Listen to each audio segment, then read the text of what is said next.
So now we've also spent a lot of time selecting entrepreneurs. I work with this company in California that has started schools for entrepreneurs in now I think 160 different countries all over the world. The guy who started this, whose name is Adeo Resi, he's an absolute monster. The guy started he started all those schools in 5 years, 165 schools in all across the world, 8 different languages.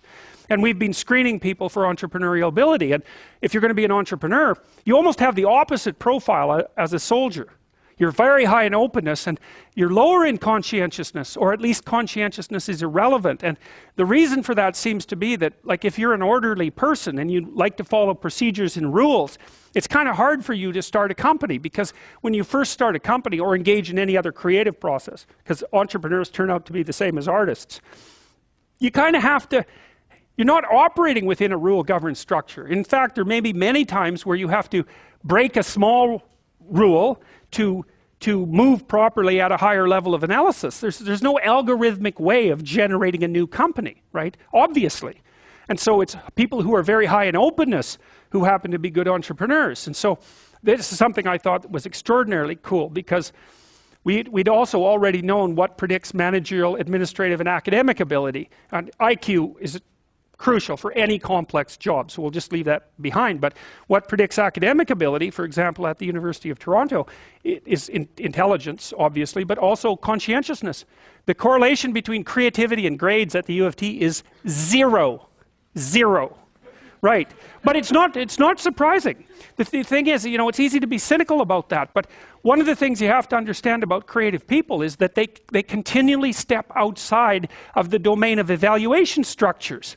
Right? Because if you're going to say you're going to evaluate the performance of 100 professors on their lecturing ability, well, you kind of have to measure what's common across all the professors in order to come up with the standards for evaluation.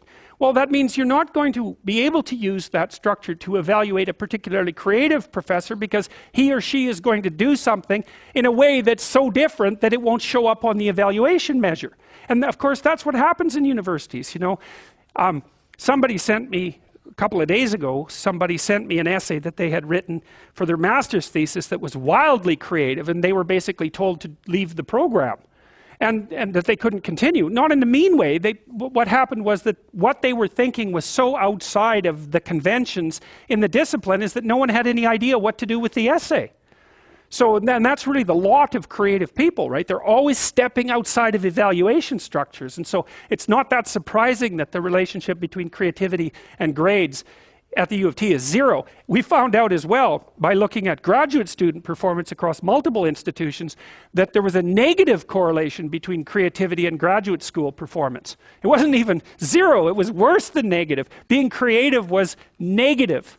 And you think, well, that could make you cynical as well, but you can't be cynical in that way, because one of the things that happens in science is that science tends to progress incrementally rather than in great leaps. Now and then someone comes along who blows the structure out of a science and advances it ridiculously, like Einstein. But like, most people aren't Einstein, and maybe thank God for that.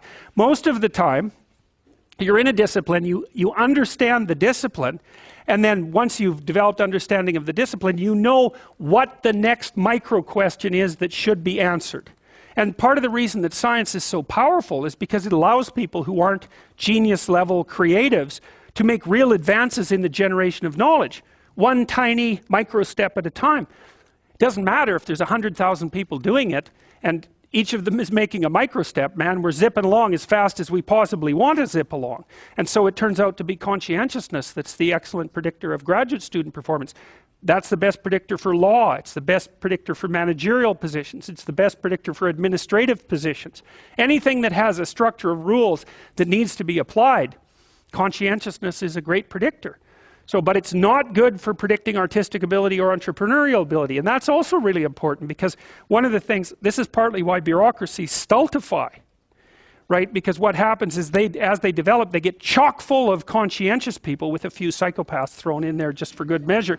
They get chock full of conscientious people busily zooming efficiently down a single track, and then all of a sudden the landscape shifts and they're going very, very efficiently in exactly the wrong direction, and then the whole bloody thing falls apart. So you need to have some creative wingnuts in your organization to come up with completely absurd ideas that might just on the off chance be true. And so creativity is strange in that manner too, because it's a high risk, high return game. You're a lot safer in your life to find a functioning entity and to operate as a cog within it, as long as the entity keeps functioning. Because if you're creative and you go off on tangents all the time, there's some probability that one of those tangents is going to be exactly what is needed at the time, and you're going to become hyper successful as a consequence. But there's much more probability that even though some of your ideas might be highly valuable, the probability that this is the right time and place for them is extraordinarily low. So to produce a successful creative product, for example, in the marketplace, you need a ridiculous combination of creativity so that you keep generating ideas, and then a network around you of people who have skills that you don't, and then the production of a product, let's say, whatever that happens to be, that's actually in demand by the marketplace at exactly that moment, and that someone else hasn't already done better.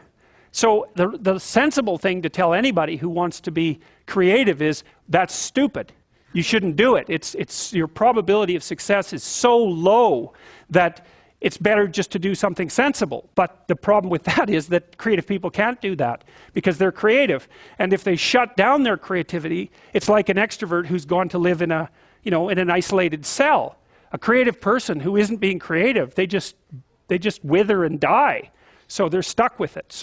But it is a high risk, high return strategy.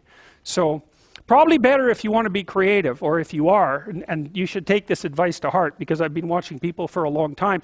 If you want to engage in a creative pursuit, you should find something stable to do that will generate you an income, and you should pursue the thing that you're creative about on the side, because monetizing creative production is so bloody difficult that, especially now, especially in artistic domains, generation of music and that sort of thing, it's like you just have no idea how many million songs there are on the internet, and the vast majority of them, commercially available, get downloaded 0 times. I think there's 80 million songs or something like that on the net, and I believe it's something in the neighborhood of 70 million get downloaded 0 times, and then there's 100 that get downloaded 350 million times, and so those people are wildly successful, and everyone else collapses in failure. Yep.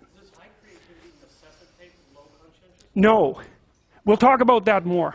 Okay, so that's not a bad overview for initial foray into psychometrics.